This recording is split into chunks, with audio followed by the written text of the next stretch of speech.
মানুহ কিমান নিষ্ঠুৰ হ'লে এনেধৰণৰ কাম কৰিব পাৰে আপুনি মন কৰকচোন। এয়া দেখিছে কেনেধৰণে দাউদুকুৰি জ্বলি আছে। এয়া ডিব্ৰুগড় চেঁচা তিনিআলিত যি পলাশোৱা ৰোডৰ কিনাৰতে যি দোকান আছিল সেই দোকান এনেধৰণে জ্বলি আছে দাউদুকুৰি।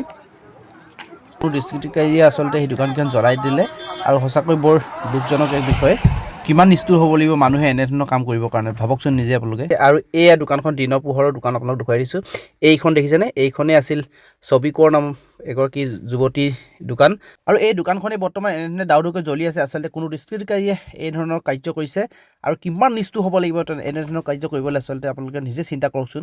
এনে এগৰাকী যুৱতী যিয়ে জীৱনত কেতিয়াও হাৰ মনা নাই, অপৰিসীম কষ্টৰে কৰি গৈছে নিজৰ দায়িত্বসমূহ। সমাজতত্বৰ বিষয়ত ভালদৰে স্নাতক ডিগ্ৰী লোৱা ছবি কোঁৱৰৰ সপোন আছিল এগৰাকী পুলিচ বিষয়া হোৱাৰ। আৰু সেই সপোন বাস্তৱ কৰাৰ লক্ষ্যৰে অহৰহ চেষ্টা কৰিও সফলো হৈছিল ছবি। কিন্তু থমকি ৰ'ব লগা হৈছিল, কাৰণ ঘৰৰ কিছু অসুবিধাৰ কাৰণে ছবি কোঁৱৰৰ সপোন কোনোবাখিনি সঁচাকৈয়ে সপোন হৈয়ে বুকুৰ মাজত সাঁচি ৰাখিবলৈ বাধ্য হৈ পৰিছিল।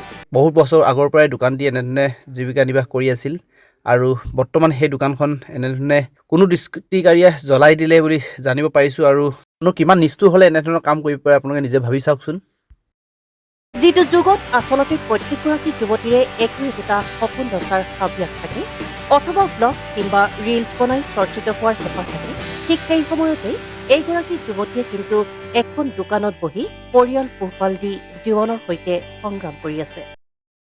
কিছু মানুহ এনে আছে যিসকলে নিজেও আগবাঢ়ি নাযায় আৰু আনকো আগবাঢ়ি যাবলৈ নিদিয়ে যে আচলতে এয়াই প্ৰমাণ দেখিছেনে। মানুহ এনেধৰণৰ নিষ্ঠুৰ হ'ব পাৰে বুলি কেতিয়াও ভাবিব নোৱাৰি। আচলতে এই তেওঁলোকৰ এই দোকানখন আচলতে তেওঁলোকে পৰিয়ালটোক পোহপাল দি আছিল আৰু এইগৰাকী যুৱতীয়ে চাকৰি যি সময়ত কৰিব পাৰিছিলে, যি মেধাৱী হৈও আজি তেওঁ চাকৰি নকৰি এইধৰণে আচলতে দোকানখনকে জীৱিকা হিচাপে লৈ ঘৰ চলাই আছিল।